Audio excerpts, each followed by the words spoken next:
Dan kita harus tahu bahwa hari raya Idul Fitr yang sudah berlalu kemarin itu ada sejarah disyariatkannya. Jadi disyariatkannya hari raya Idul Fitr adalah pada tahun kedua Hijrah setelah baginda Rasulullah SAW pulang dari pertempuran Badar. 1, 2, 3.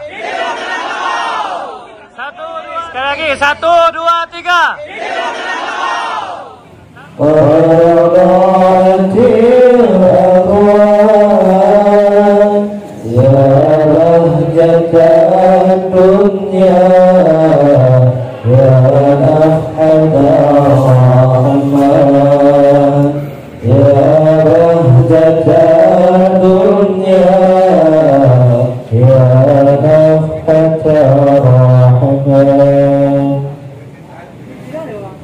Ya Mabad Ar-Rahman, Ya Kashifal Ghummam, Ya Mabad Ar-Rahman, Ya Kashifal Ghummam, Tamnaf bikan ni'mat, Ya Rahmatan Tayyab Mislah husnik ma'ahina qattu ya wajah suri Allah ya Nabi salam alaika ya Rasul salam alaika ya Habib salam alaika salawatullah alaika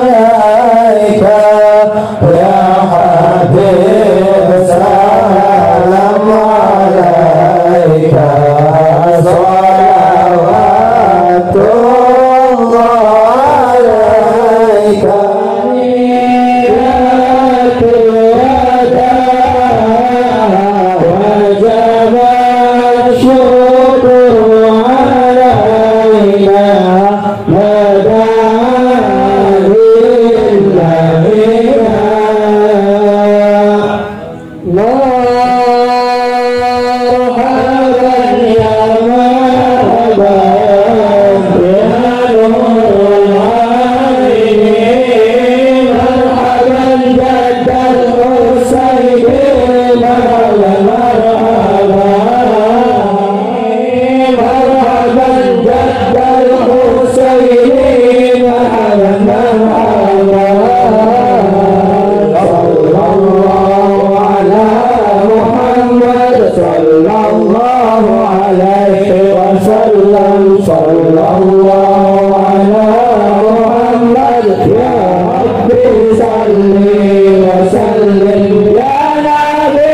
Nabi salam alaika ya Rasul salam alaika ya Habib salam alaika salawatullah alaika wajib syukur alaina نحمده ونستعينه ونستغفره ونؤمن به ونتوكل عليه ونعوذ بالله من شرور أنفسنا ومن سيئات أعمالنا من يهده الله فلا مضل له ومن يضلله فلا هادي له أشهد أن لا إله إلا الله وحده لا شريك له وأشهد أن سيدنا ومولانا وسندنا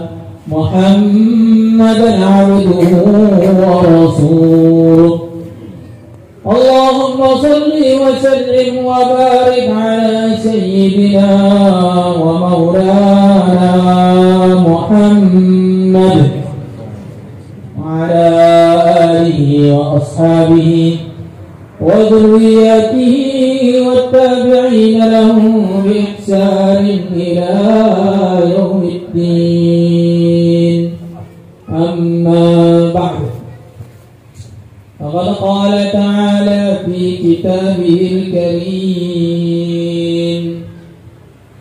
ولتكملوا العدة ولتكبروا الله على ما هداكم ولعلكم تشكرون وقال تعالى قل بفضل الله وبرحمته فبذلك فليفرحوا هو خير مما يجمعون. Hadirin hadirat yang dimuliakan oleh Allah Subhanahu wa taala. Allah Subhanahu wa taala telah menjadikan bagi umat Islam hari untuk berbahagia. Yang mana sebelum datangnya Islam, orang-orang jahiliyah dalam satu hadis disebutkan mereka memiliki 2 hari yang mereka khususkan untuk bersenang-senang, untuk bermain-main, untuk bersenda gurau. Maka Allah Subhanahu wa taala telah mengganti 2 hari yang untuk main-main itu diganti dengan hari Idul Fitr dan hari Idul Adha. Ini sebagai hadiah dari Allah Subhanahu wa taala kepada orang-orang beriman, dikasih waktu untuk bergembira, yang bergembiranya tidak mendatangkan dosa, justru kegembiraannya mendatangkan pahala dan ridha Allah Subhanahu wa taala. Dan kita harus tahu bahwa hari raya Idul Fitr yang sudah berlalu kemarin itu ada sejarah disyariatkannya. Jadi disyariatkannya hari raya Idul Fitr adalah pada tahun kedua Hijrah setelah baginda Rasulullah SAW pulang dari pertempuran Badar. Artinya apa? Hari raya Idul Fitr adalah hari raya bagi para pejuang. Maka dalam takbiran disebutkan Allahu Akbar kabira, Allahu Akbar kabira walhamdulillahi katsira, sadaqa wa'dahu wa nasara 'abdahu wa 'azza jundahu wa hazama al-ahzaba wahdah. Cerita-cerita tentang bagaimana keagungan Allah Subhanahu wa taala menghancurkan musuh-musuh Islam. Maka bukan berarti ketika kita lebaran kita meninggalkan perjuangan. Justru ketika lebaran kita akan mengenang satu perjuangan terbesar, yaitu perjuangannya Nabi Agung Muhammad sallallahu alaihi wasallam. Hadirin yang dimuliakan oleh Allah Subhanahu wa taala, akan tetapi gembiranya orang iman bukanlah gembira yang mendatangkan kelalaian, tapi kegembiraan yang mendatangkan ketakwaan, kegembiraan yang mengingatkan dia kepada kegembiraan yang lebih besar, yaitu kegembiraan ketika dia berjumpa dengan Allah Subhanahu wa taala. Maka Sayyidina Al-Hasan Al-Bisri beliau mengatakan, la yalhu al-mu'minu hatta yaghfala fa'idha tadhakkara hazina. Orang iman dia tidak akan bisa berlalai-lalai, bersenang-senang, bersenda gurau bercanda ria sampai dia itu lupa. Kalau orang iman itu sudah ingat, merenung sejenak, apa yang terjadi? Hazina, dia akan sedih. Maka hari raya kita mesti bergembira. Tapi kalau kita berpikir sejenak, kita akan sedih. Apa yang kita sedihkan? Apakah kita bisa kumpul sama-sama lagi ketika di akhirat nanti? Allah. Orang iman itu semua keadaan-keadaan di dunia, baik sedihnya maupun senangnya, menjadikan dia ingat kepada negeri akhiratnya.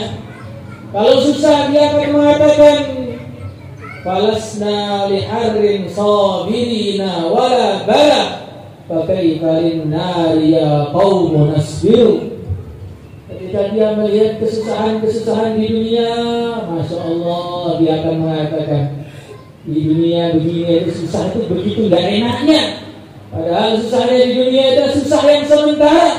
Bagaimana dengan susah yang selamanya di dalam neraka? Kalaupun dia bergembira, dia akan juga mengingatkan pada akhiratnya. Bergembira di dunia yang kecil saja, dan kegembiraannya hanya sebentar. Darun mata ma'arhatat abtad ghadan bi'sannaha min dari. Gembiraan di dunia gembiraan sebentar. Pagi gembira, sore akan berduka cita. Paginya begitu senang, sorenya mendapatkan kesedihan yang mendalam. Itulah dunia. Kalau di dunia kita senang saja, alangkah gembiranya. Bagaimana kalau kita senang selamanya di surga, tidak bisa dibayangkan. Maka hadirin yang dimuliakan oleh Allah Subhanahu wa taala, Idul Fitr, Id kembali al-fitr kepada fitrah, kembali kepada fitrah yang baik, kembali kepada fitrah yang benar. Apa itu fitrah yang benar? Fitrah yang benar adalah agama Islam. Fitratullahi allati fatara an-nasa 'alaiha la tabdila li khalqillah. Ma min mawludin illa yuladu 'ala al-fitrah. Fa abawahu yuhawwidanihi aw yunassiranihi aw yumajjisanihi. Semua bayi yang lahir, mereka akan lahir dalam keadaan fitrah Islam. Tapi suasana dan keadaan di sekitarnya merubah dia. Merubah dari takwa menjadi tidak takwa, ahli taat menjadi ahli maksiat. Orang Islam berubah menjadi tidak Islam. Itu sebab suasana dan lingkungan. Hakikatnya semua orang dilahirkan dalam keadaan layak untuk mengamalkan Islam. Maka hadirin yang dimuliakan oleh Allah Subhanahu wa taala, puasa selama 1 bulan kemarin penuh 30 hari di Indonesia. Kalau yang 29 itu masih perlu kodok 1 hari. Kita puasa penuh 30 hari untuk apa? Untuk mengembalikan jati diri kita kembali kepada fitrah Islam. Orang itu normal, badannya sehat, segar bugar, maka semua jadi enak bagi dia. Makan enak, minum enak, tidur nyenyak, makanan apa saja masuk tanpa perlu bukti-bukti, tanpa perlu dalil-dalil, masuk semua. Tapi kalau orang itu sakit, makan itu perlu dipaksa. Ini makan ini bagus, akan mendapatkan vitamin, mendapatkan gizi, protein dan sebagainya. Tetapi kalaupun dia makan penuh dengan keberatan, penuh dengan kepayahan, penuh dengan kesusahan, karena memang lidahnya sudah tidak normal. Begitu pula agama. Kalau jiwanya masih normal, maka sholat itu ya cocok, dakwah cocok, belajar ilmu cocok, semua kebaikan itu cocok semua. Tanpa perlu dipaksa, tanpa perlu ada dalil, cocok semua. Orang kayak kita yang sudah banyak budik hatinya itu, kalau ditarbih panjang, kalaupun berangkat penuh dengan kemalasan. Dibangunkan tahajud itu susah, kalaupun bangun dengan penuh pengantilan. Hanya kita selain baca dalil-dalil, biar kita tahu pahalanya puasa, pahalanya sholat, pahalanya sedekah, pahalanya berjuang dan sebagainya. Kita perlu membersihkan hati kita, biar kita ngamalkan agama itu kembali kepada fitrah. Salah saya tadi. Setelah di luar Ramadan, kondisinya tidak sama dengan bulan Ramadan. Maka seharusnya kalau sudah di luar Ramadan itu tingkat kewaspadaan kita harus lebih tinggi daripada pada bulan Ramadan. Di bulan Ramadan setan itu sudah digunggu, dikunci. Kalaupun kita beli karena kita sudah jadi setan. Jadi belenggu semua. Begitu malam hari raya setannya sudah dilepaskan. Kalau hari raya duluan setannya sudah duluan lepas. Maka ibaratnya kita sekarang ini sedang ada pengumuman dari pemerintah setempat. Ada maling kelas kakap, penjahat kelas kakap dengan senjata lengkap yang sedang berkeliaran di desa kamu. Apa yang terjadi kalau ada pengumuman begitu? Kita nggak berani keluar rumah. Kalaupun keluar rumah dengan kewaspadaan tingkat tinggi, anak-anak kecil nggak dibiarkan pergi sendiri. Pokoknya serba waspada karena sedang ada maling penjahat kelas kakap yang sedang berkeliaran di kampung kita. Nah, sekarang yang berkeliaran bukan penjahat kelas kakap, kelas hiu sudah itu, atau kelas paus yang sudah menggoda manusia ribuan tahun dan sudah berhasil. Dan dia sekarang sudah lepas bersama-sama kita. Maka harusnya di luar Ramadan kewaspadaannya untuk menghadapi setan lebih tinggi daripada bulan Ramadan. Tapi karena kita ini imannya lemah, kalau Ramadan semangat, di luar Ramadan tidak semangat. Padahal di luar Ramadan kita harus lebih ekstra daripada bulan Ramadan. Apakah kita butuh kepada Allah hanya pada bulan Ramadan saja? Apakah kita ini kemungkinan matinya hanya di bulan Ramadan saja? Apakah kita butuh perlindungan Allah hanya bulan Ramadan saja? Jawabannya tidak. Tapi kenapa kita kenal kepada Allah hanya pada bulan Ramadan saja? Nah, hadirin yang dimuliakan oleh Allah Subhanahu wa taala, di luar Ramadan begini kita harus tambah waspada, tambah hati-hati. Dan di antara kehati-hatiannya bagaimana? Man shoma Ramadhana wa atba'ahu bi sittin min Syawal kana kasawmid dahr atau kama jaa fil hadis. Siapa yang puasa Ramadan kemudian menambahi 6 hari Syawal, maka seperti puasa 1 tahun penuh. Artinya 1 tahun penuh seperti Ramadan, dijaga oleh Allah mirip seperti pada bulan Ramadan. Nah, semuanya niat puasa Syawal, insyaallah ya. Insyaallah. Ini amalan yang cuma 6 hari tapi beratnya minta ampun. Karena banyak alasannya. Ini masih banyak jajan-jajan datang, masih lebaran, banyak angpau datang. Rendang-rendang masih hangat semua. Nanti kalau saat ini sudah balik ke pondok masih banyak oleh-oleh dari daerah lain. Itu udah. Ini lagi impian nih, kalau impian puasa nggak enak. Sampai akhirnya habis bulan Syawal tanpa pernah berpuasa. Nah, kemarin nggak puasa kemarin itu. Jarang sekali. Siapa yang sudah puasa jadi? Tidak ada. Insya Allah tidak ada. Kalau ada paling mogok.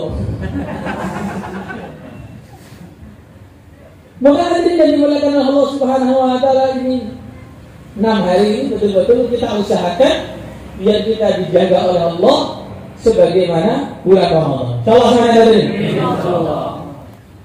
Hadirin yang dimuliakan oleh Allah Subhanahu wa taala.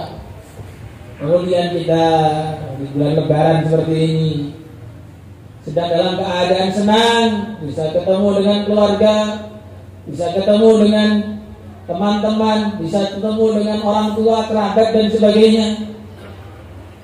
Maka bagi orang iman, pertemuan di dunia ini mengingatkan dia dengan pertemuan di akhirat. Maka dia akan amal yang habis-habisan biar bisa kumpul lagi dengan keluarganya di akhirat. Nah, pertemuan di dunia ini ya sementara saja, nggak bisa lama, nggak bisa. Selama-lamanya itu tidak lama.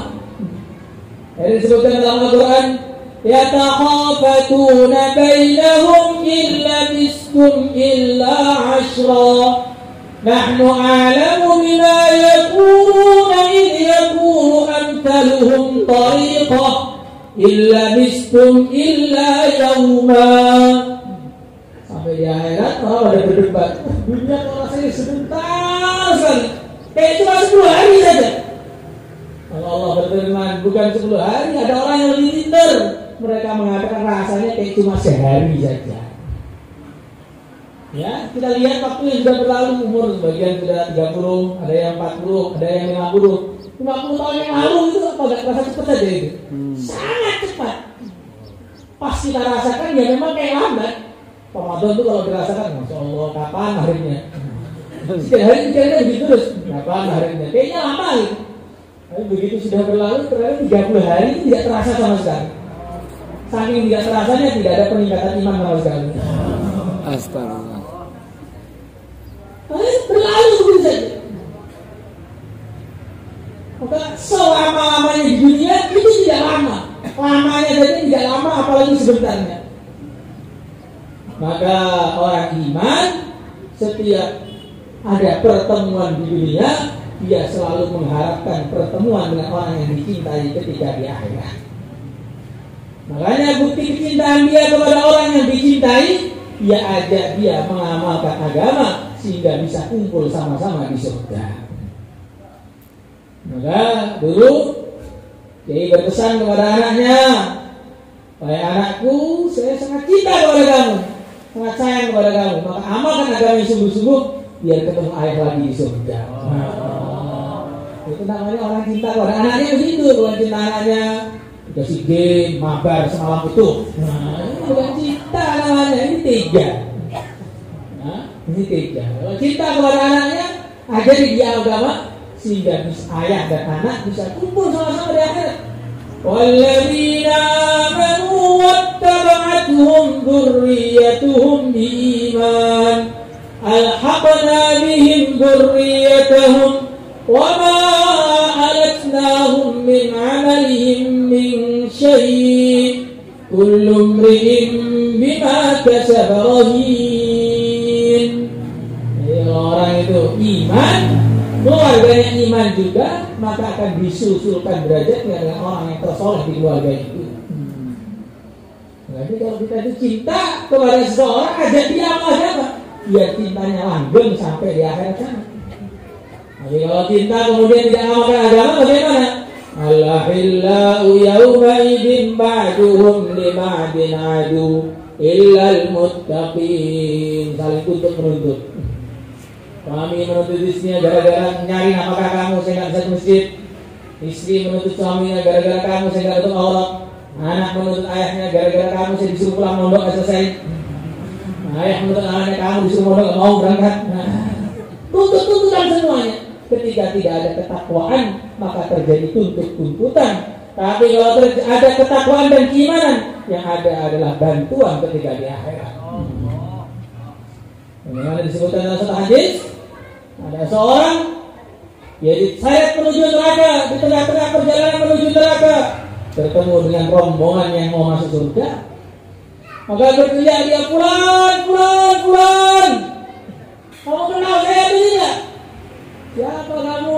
"Nggak kenal, saya kok hitam begitu." Nah di neraka itu ya hitam semua, wujuhum muswaddah, mukanya hitam semua.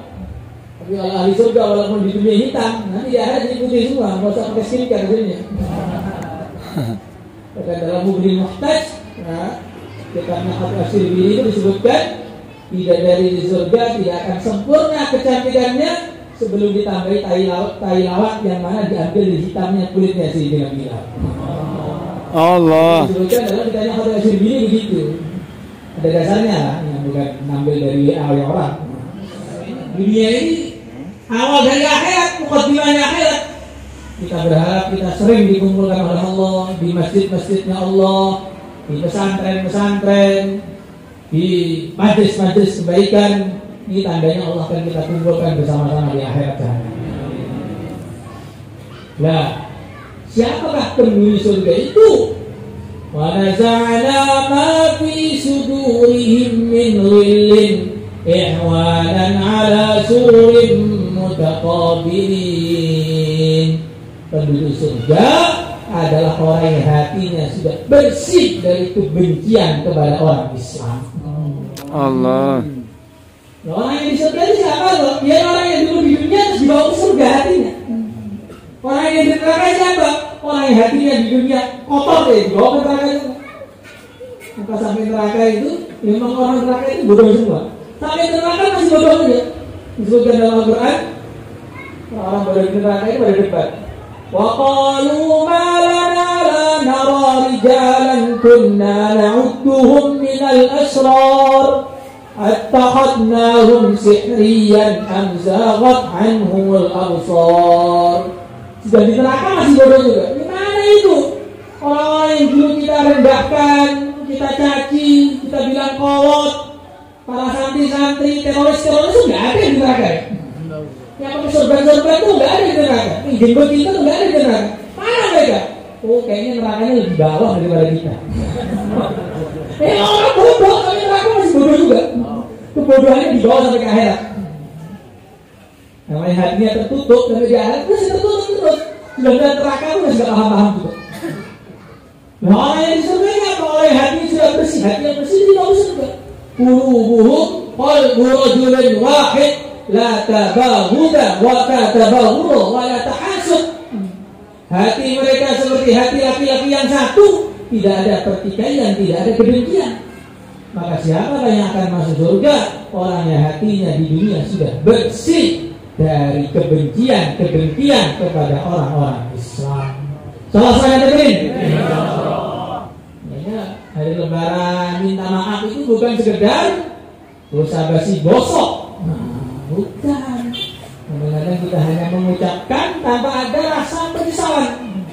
Maaf ya, tahu ini. Nah, gitu. Itu nggak minta maaf namanya ini. Ini baru minta maaf sudah bikin kesalahan lagi. Maka disebutkan dalam satu riwayat Sayyidina Abdullah bin Umar radhiyallahu taala anhuma, beliau duduk di majlisnya baginda Rasulullah sallallahu alaihi wasallam. Maka akhirnya baginda Nabi mengatakan akan datang seorang penghuni surga. Masuklah satu orang. Besoknya lagi Nabi duduk mengatakan akan datang penghuni surga. Masuklah orang yang kemarin. Besok lagi Nabi mengatakan akan datang penghuni surga. Datanglah manusia yang kemarin. Enggak ada diterhirati. Apa amalannya orang ini? Sayyidina Abdullah bin Umar, Abdullah bin Amr, beliau datang ke rumah orang itu dengan alasan saya ini sedang tengkar dengan ayah saya. Nggak mau tinggal di rumah, saya ingin tinggal di rumah kamu. Oh iya boleh. Makanya dia di rumah bangun awal intip. Amalannya biasa saja. Tahajud juga. Karena sahabat itu nggak ada yang nggak tahajud. Jangan dibayangkan kayak kita yang nggak tahajud. Tahajudnya Ramadan saja. Nah di surga itu sifatnya apa? Kanu qalilan minal laili ma yahja'un. Nah itu perkara mahal betul, sangat mahal. Sangat mahal. Maka disebutkan dalam hadis salaful mu'min qiyamul lail. Kemuliaan orang iman adalah dengan bangun malam. Dalam hadis saya disebutkan salat di Masjid Nabawi lebih baik 1000 kali daripada salat di tempat lain. Salat di Masjidil Haram lebih baik 100.000 kali daripada di masjid lain. Salat di medan perang 1 juta kali lebih baik daripada di tempat lain. Tapi salat di malam hari lebih mahal daripada semua itu. Kadang-kadang kita tahajud itu seperti rutinitas itu saja. Tahajud ya bangun, Allah Assalamualaikum. Nah, sama tahajudnya biasa aja enggak spesial amat. Selama 3 hari dunia itu tidak ada sesuatu yang spesial. Sayyidina Abdullah bin Umar atau bin Amr ini beliau penasaran. Hai fulan, sebenarnya amalan kamu itu apa sih? Kok bisa kamu jadi ahli surga? Itu amalan kamu apa? Enggak, amalan saya biasa saja. Cuma setiap sebelum tidur saya menghalalkan kesalahan orang Islam yang terjadi kepada saya. Saya nggak pengen ada orang Islam yang kesusahan sebab saya ketika di akhirat sana. Orang-orang yang ingin masuk surga, hatinya harus dibersihkan dari kebencian terhadap orang lain. Salah sana ini. Yang ngantuk ini gimana kira-kira? Yang ngantuk ini hatinya kotor berarti. Memaafkan orang itu nilainya tinggi sekali karena bisa mendatangkan maafnya Allah Subhanahu Wa Taala. Kasih cowok insyaallah hadirin. Hadirin yang dimuliakan oleh Allah Subhanahu wa taala, itu saja yang disampaikan. Bagi para santri, persiapan balik jangan ada yang terlambat. Bagi alumni, bagaimana semuanya datang ke acara alumni. Salah semuanya? Jangan banyak alasan. Jauh-jauh sana kemari saja bisa, keburunya nggak bisa, ini namanya bukan santri, ini orang alasan loh. Karena ketemu orang soleh itu perkara yang begitu mahal, begitu tinggi nilainya di sisi Allah. Maka ada seorang ulama kirim surat kepada Syekh Ahmad Al-Faruqi As-Sardi. Dia mengatakan, Syekh, ini ada satu hadis yang saya ini tidak paham maknanya sampai sekarang. Di surat yang disebutkan dalam satu hadis, lau anfaqtum misla Uhudin dahaban lama adraktum mudda ahadihim wala nasibah. Kalau seandainya kalian infak satu gunung Uhud berupa emas, tidak akan sampai derajatnya infak satu mudnya sahabat. Mud cuma 6 gram saja, 6 gram berarti sedikit sekali ya, atau cuma 3 gram saja, nggak apa-apa sampai. Ini bagaimana ini bertentangan dengan kaidah umum? Maka atau jalan karena atau khotban, karena itu makin banyak yang makin tinggi nilainya. Ini bertentangan ini. Maka Syekh Ahmad Al-Faruqi kirim surat kepada ulama tadi. Ini nggak bisa dijawab pakai tulisan. Kamu datang dari sini.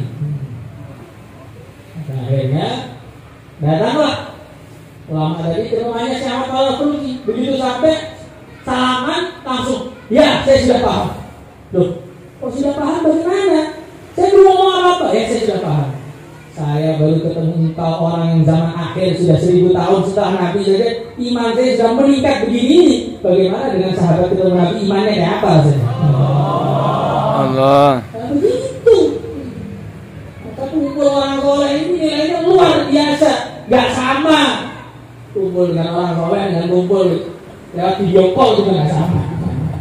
Kalau seandainya video call bisa, foto itu bisa mewakili, tentu fotonya Nabi yang paling layak untuk kita lihat. Maka perjumpaan dengan orang soleh itu penting biar menjadikan kita ini terjaga imannya, terjaga amalannya. Salah sana tadi?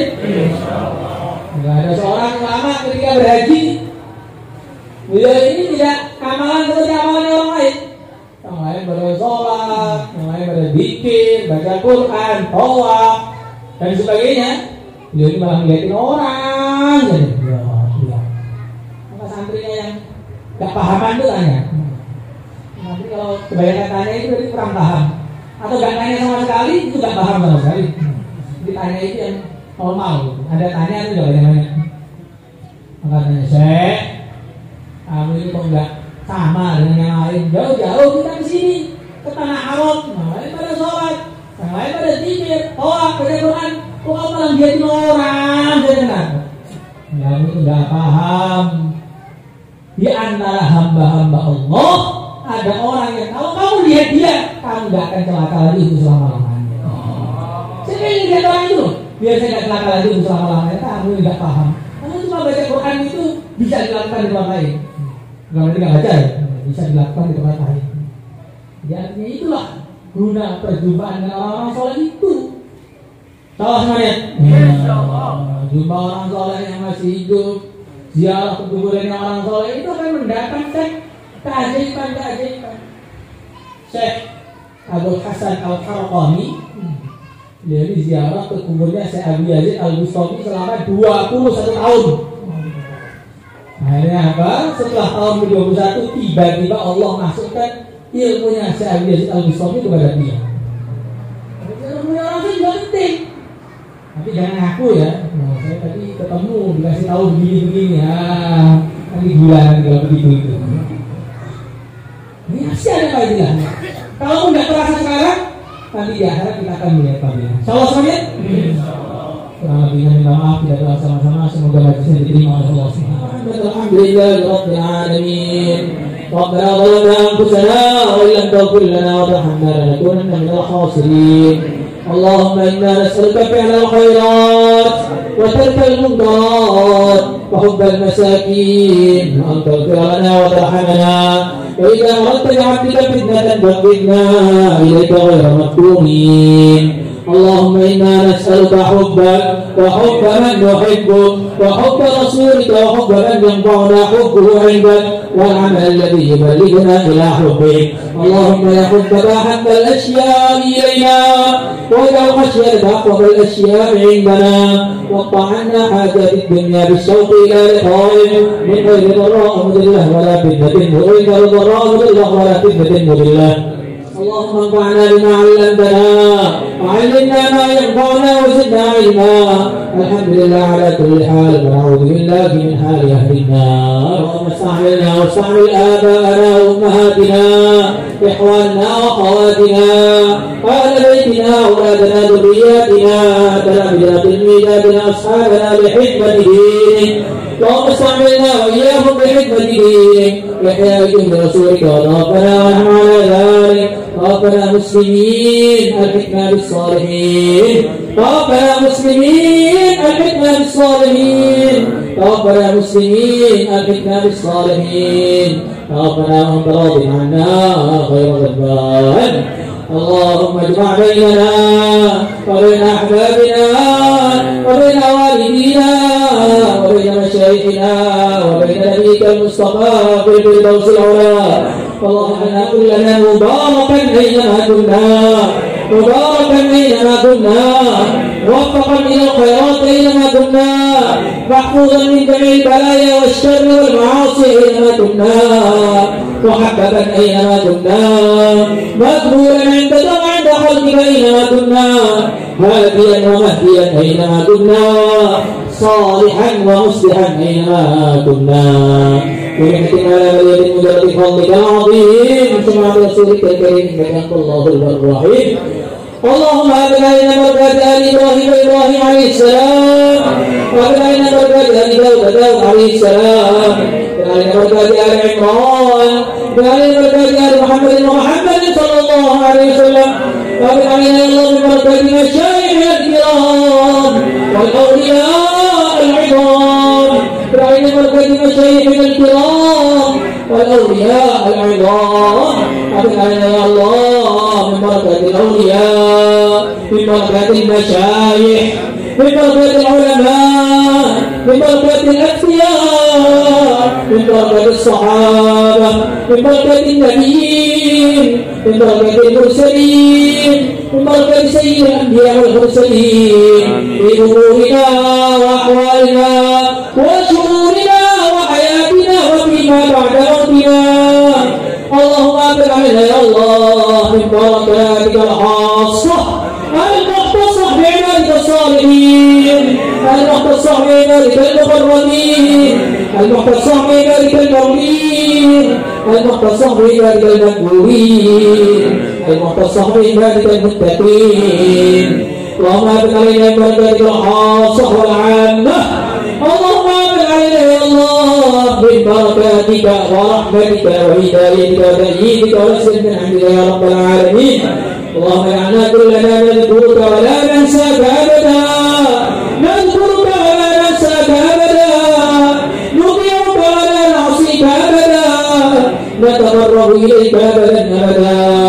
اللهم بحق الحسن وأخيه وجده وأبيه وأمه وبنيه نسألك أن تنور قلوبنا بنور معرفتك، نسألك أن تنور قلوبنا بنور محبتك، نسألك أن تنور قلوبنا بنور خشيتك، إنك على كل شيء قدير وبالإجابة جدير. اللهم طهر قلوبنا من النفاق، طهر قلوبنا من النفاق، طهر قلوبنا من النفاق، وأعمالنا من الرياء، وألسنتنا من الكذب، وأعيننا من الخيانة، إنك تعلم خائنة الأعين وما تخفي الصدور. اللهم هذا الدعاء ومنك الإجابة، اللهم هذا الدعاء ومنك الإجابة، هذا الجهد عليك التكران، ولا حول ولا قوة إلا بالله العلي العظيم. ربنا آتنا في الدنيا حسنة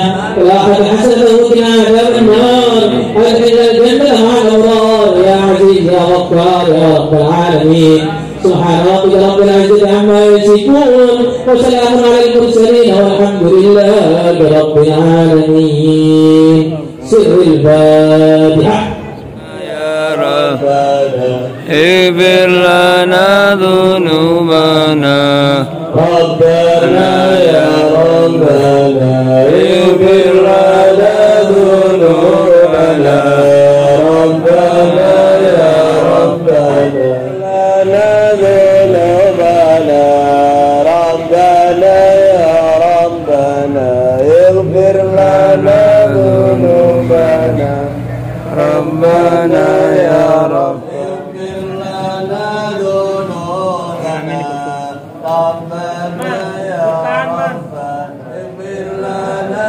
ذنوبنا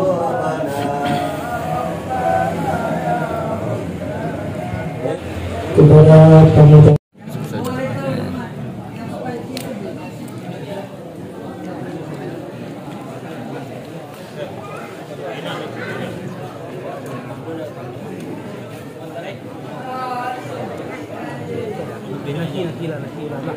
So.